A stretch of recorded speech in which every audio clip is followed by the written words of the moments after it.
अस्सलाम वालेकुम एवरीवन। तो रमज़ान में दिन की शुरुआत होती है भाई सहरी से, जो कि मैं बहुत मुश्किल से 3:45 उठती हूँ। फिर मैं नीचे जाती हूँ और जाते साथ भाई मैं टेबल सेट करना शुरू कर देती हूँ, क्योंकि मैं उठती ही पूरा टाइम पे हूँ, तो दस्तरखान लगाना भी काम होता है मेरा।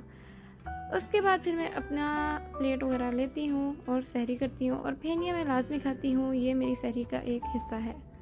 फिर मैं आ जाती हूँ ऊपर, 2 घूंट पानी बचा के रखती हूँ जब तक अजान नहीं हो जाती। तो फिर जैसे ही अजान हो जाती है तो फिर मैं फजर की नमाज़ पढ़ती हूँ, और उसके थोड़ी ही देर बाद फिर मैं थोड़ा सा कुरान पाक पढ़ लेती हूँ, जितना मुझसे पढ़ा जाए। उसके बाद फिर मुझे बहुत सारी नींद आ रही होती है, लेकिन फिर मैं सोने से पहले एक बाहर का चक्कर लाजमी लगाती हूँ। मैं देखती हूँ अगर टीवी रूम का दरवाज़ा खुला हुआ है तो फिर मैं नीचे से चली जाती हूँ, अगर बंद होता है तो फिर मैं छत से चली जाती हूँ। और मैंने बस थोड़ा सा फ्रेश एयर लेना होता है, इंसान ज़रा फ्रेश हो जाता है।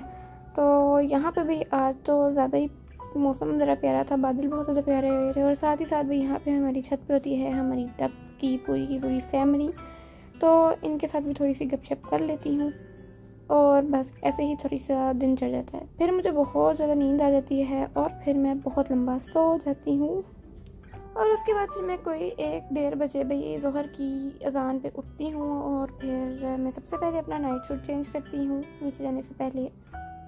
और यहाँ पे भाई मैं अपने दिन के लिए रेडी हो चुकी हूँ, और उसके बाद जो मैं अपने कमरे में तूफ़ान मचाया होता है, ये कपड़े और वो सारा बेड ये सारा सेट करती हूँ, समेटती हूँ। ये देखें मिनटों में कमरा साफ़, क्या बात है, बहुत ही अच्छी बच्ची हूँ मैं। उठते साथ अपना बेड सबसे पहले सेट करती हूँ। तो और उसके बाद अब हो गई है ज़ोहर की अजान, जैसे कि आपको पता है, तो फिर मैं पढ़ूँगी ज़ोहर की नमाज़। उठती ही ज़ोहर की अजान पे हूँ। उसके बाद फिर मेरा काम होता है नीचे जाना और सबको अपनी शक्ल दिखाना कि भाई मरियम उठ गई है, जो कि सबको लग रहा होता है कि पता नहीं कब की सो रही है। और नीचे आते साथ सबसे पहला काम मेरा होता है इसको खाना देना। उसके बाद फिर मैंने आसमान की तरफ देखा तो मौसम वाकई बहुत अच्छा था, क्योंकि दोपहर हो चुकी थी और धूप का नामो निशान नहीं था। और इस मौके से मेरी मामा ने उठाया फ़ायदा, क्योंकि उनको गार्डनिंग का काफ़ी शौक है, तो उन्होंने कहा मैं अपने पौधों की कर लेती हूँ गोडी। मामा ने कहा अंदर मैं करती हूँ, तुम बाहर जाके पानी दो। तो फिर मैंने ये लोटा पकड़ा और बाहर मैं इन पौधों के पास आ चुकी थी, जो कि काफ़ी बेजान हो रहे थे, सूखे पड़े थे। फिर मैंने कहा मैं तुम लोगों के अंदर जान डालती हूँ। तो फिर इन सबको मैंने पानी अच्छे से दे दिया। ये देखें पूरी की पूरी जो क्यारी है, सारी क्यारी को मैंने पानी लगा दिया, सारे पौधों के अंदर जान डालने की कोशिश की। अब अल्लाह पाक इनके अंदर मज़ीद जान डाले और ये उग जाएं अच्छे से। बाकी रही इस जगह की बात, तो ये जगह पे घास अब उगता ही नहीं है, क्योंकि इसके अंदर बजरी काफ़ी ज़्यादा मिट्टी के अंदर चली गई है, तो कभी ना कभी हम इसकी भी सफाई लाजमी करवाएंगे। सफाई से फिर मेरे अंदर याद आया कुछ ना कुछ थोड़ा बहुत मैं ही कर लेती हूँ। ये देखें बहुत ज़्यादा है गंद, और ये देखें मैंने कितना ज़्यादा गंद इकट्ठा किया, थोड़ी सी सफाई मैंने कर ली। तो अब चलते हैं भाई अंदर की तरफ। उसके बाद फिर मैं अंदर आई, और अंदर आके भी मैंने काफ़ी अच्छे से अंदर की सफाई की। सफाई निस्फ़ ईमान है और मुझे सफाई करना बहुत ज़्यादा पसंद है। ये देखें भाई मैंने कर ली है सफाई, और मेरा आधा ईमान हो गया है पक्का। फिर मैं चलती हूँ दोबारा ऊपर अपने प्यारे मोहतरम कमरे शरीफ की तरफ, और ये रहा मेरा प्यारा सा कमरा, जो कि मुझे बहुत अजीज़ है।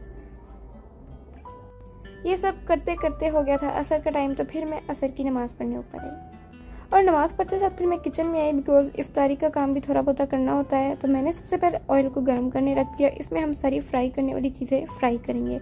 और साथ ही साथ मैंने बनाई वाइट सॉस, बिकॉज आज मेरा स्टेक बनाने का मूड था। तो फिर ऑयल हो गया था गर्म, सबसे पहले मैंने नगेट्स को डाला। जब नगेट्स फ्राई होंगे तो हम स्टेप बाय स्टेप चीज़ें फ्राई करेंगे। अब नगेट्स फ्राई हो गए थे तो फिर मैंने आलू वाले समोसों को ऑयल में डाला, और यहाँ पर मैंने चिकन को मैरिनेट कर लिया हुआ है, स्टेक का चिकन, तो इसको हम फ्राई करेंगे चूल्हे की दूसरी साइड पे। एक साइड पे हो रही हैं चीज़ें फ्राई और दूसरी साइड पे हमारा बन रहा है चिकन स्टेक। तो यहाँ पे भाई हमारे आलू के समोसे भी हो गए थे। अब हम चाइनीज़ समोसों को हमने डाल दिया है तेल में, अब वो फ्राई होंगे, और देखते ही देखते हमारा चिकन स्टेक हो गया है रेडी। अभी हम इसकी गार्निशिंग कर रहे हैं धनिया से। तो अभी मैं इसको फाइनल लुक आपको दिखाती हूँ। टरें।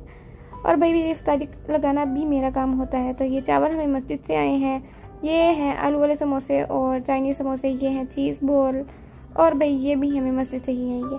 ये सैंडविचेस हैं, ये कचौरियाँ हैं, ये कीमे वाली कचौरी है, ये उसकी जो भी चटनी, और ये पकौड़ियाँ एज़ यूजुअल। उसके बाद इफ्तारी करते साथ मैं दोबारा फिर आ जाती हूँ अपने कमरे शरीफ में, और फिर आते साथ मगरिब की नमाज़ पढ़ती हूँ। फिर मैं थोड़ा सा रेस्ट करती हूँ क्योंकि सो नहीं सकती, अक्सर सो जाती हूँ तो तरावी रह जाती है। और फिर देखते ही देखते भाई ईशा की अजान हो जाती है और जैकी लाला से बचते बचते ये देखिए मस्जिद आती है। मस्जिद में मर्द नमाज पढ़ते हैं, तरावी पढ़ते हैं और उसके साथ जो मदरसा होता है उसमें फिर मैं तरावी पढ़ने जाती हूँ। तो हम ऊपर चढ़ते हैं और ऊपर आकर फिर हम तरावी पढ़ते हैं। और उसके बाद जब मैं घर आई तो ये इत्तेफाक सिर्फ आज ही हुआ था कि मैंने ये देखा ये मकड़ी है और इसका ये पूरा का पूरा घर जो उसने बनाया स्पाइडर और उसका वेब जो आप लोग पिक्चर्स में देखते हैं, मैं आपको लाइव दिखा रही हूँ कितनी नफासत से बनाया हुआ है माशाल्लाह। ये देखें भाई क्या ही बात है, इतनी सी मकड़ी है। फिर मैंने इसको बिल्कुल भी ख़राब नहीं किया। और उसके बाद फिर हम आगे तहजीब। आपने लाहौर वाली तहजीब नहीं समझना, ये लेक सिटी में न्यू ब्रांच इसकी रिसेंटली ओपन हुई है तो हम वहाँ आ गए। मूड हमारा बना था मैकडोनल्ड्स जाने का, सेंट्रल पार्क वाले मैकडोनल्ड्स जाने का, आइसक्रीम खाने का। तो बस चलते चलते हम थोड़ा आगे आ गए और ये नई ब्रांच खुली थी, फिर हमने सोचा यहीं से खा लेते हैं। तो अब जो है अभी मैं आपको इसका छोटा सा भी टूर साथ साथ करवा दूँगी, बट सबसे पहले हम आइसक्रीम पार्लर जाएंगे क्योंकि हम खाने ही आइसक्रीम आए हैं। और यहाँ पे भी हम अपना ऑर्डर देने लगे हैं, लाइन तो लगी हुई है। यहाँ पे हम सारा मेन्यू पढ़ रहे थे। उसके बाद फिर हमने डिसाइड किया कि हम आलमंड रोस्टेड वाली आइसक्रीम जो सबसे पहले नंबर पे है ये लेंगे और साथ हम ओरियो शेक लेंगे। तो चलो फिर अब हम चलते हैं तहजीब बेकर्स के अंदर। जाहिर सी बात है तहजीब की ब्रांच है तो होगी तो एक जैसी, बट कोई बात नहीं, छोटा सा टूर नई ब्रांच का भी करवा देती हूँ। भाई ये वाली वही निम्को है जो हमने पिछली ब्रांच से हम लेते होते थे, तो शुक्र है हमारी पसंदीदा चीज़ इस ब्रांच में भी है। उसके बाद फिर हम देख रहे थे कि सैलड बार किधर है, तो हम सैलड की तरफ आए और हमने यहाँ से भाई एक सैलड का बाउल बनवाया जिसमें हमने सारी थोड़ी थोड़ी चीज़ें डलवाई थी। और यहाँ पे भाई एक बहुत ही मज़े की चीज़ है कि ये लोग कॉम्प्लीमेंट्री काफ़ी चीज़ें देते हैं। अभी हमने एक पेस्ट्री दी, फिर दूसरे बंदे ने दूसरी दी, क्या ही बात है, मुँह ऐसे ही मीठा होता रहता है। और ये वाली बहुत ज़्यादा मज़े की थी। फिर हमने अपना सैलड पकड़ा और आइसक्रीम बार की तरफ गए और यहाँ पे हमने अपनी आलमंड रोस्टेड आइसक्रीम और फिर अपना अच्छा सा मज़ेदार बहुत मज़े का शेक लिया। और उसके सामने था टिम हॉर्टन्स जहाँ से मेरे मामा पापा ने कॉफ़ी लेनी थी। तो फिर हम उसके सामने टिम हॉर्टन्स पे आए और यहाँ पे भी देखा कि काफ़ी मज़े की चीज़ें पड़ी हैं, लेकिन हमारा पेट हो गया था फुल तो हम एक्स्ट्रा चीज़ें नहीं ले सकते थे। और साथ ही साथ मुझे इसकी ये गुलाई वाली सीढ़ियाँ काफ़ी अच्छी लगी। फिर हम वेट कर रहे थे तो मैंने शेफ़ भाई के लिए क्लिप बना दिया और यहाँ पे वेट ख़त्म हुआ और हमारी कॉफ़ी हमारे सामने आ गई। उसके बाद हम दोबारा तहजीब पे आए। क्यों आए? क्योंकि मेरी मम्मा कह रही थी अब मैंने रोल भी लेना है और मेरी मम्मा को रोल बहुत ज़्यादा पसंद है। अब उन्होंने सहरी के लिए अपने साथ पैक करवा के लेके जाना था। और साथ ही साथ फिर हमने ये स्टीम रोस्ट का ब्रेड भी ले लिया और उन्होंने फिर से हमें चिकन समोसा ही आप देख सकते हैं कॉम्प्लीमेंट्री दिया। कॉम्प्लीमेंट्री दे के मेरी तो आधी सहरी ही यहाँ पे हो गई। और अब बहुत हो गया भाई कॉम्प्लीमेंट्री चीज़ें, तो तहजीब बाय बाय, अब हम घर चलते हैं। फिर मैं घर आ गई और घर आते साथ में अपने स्वीट रूम में एंटर हुई और उसके बाद मैं आपको बताती हूँ मैंने क्या किया।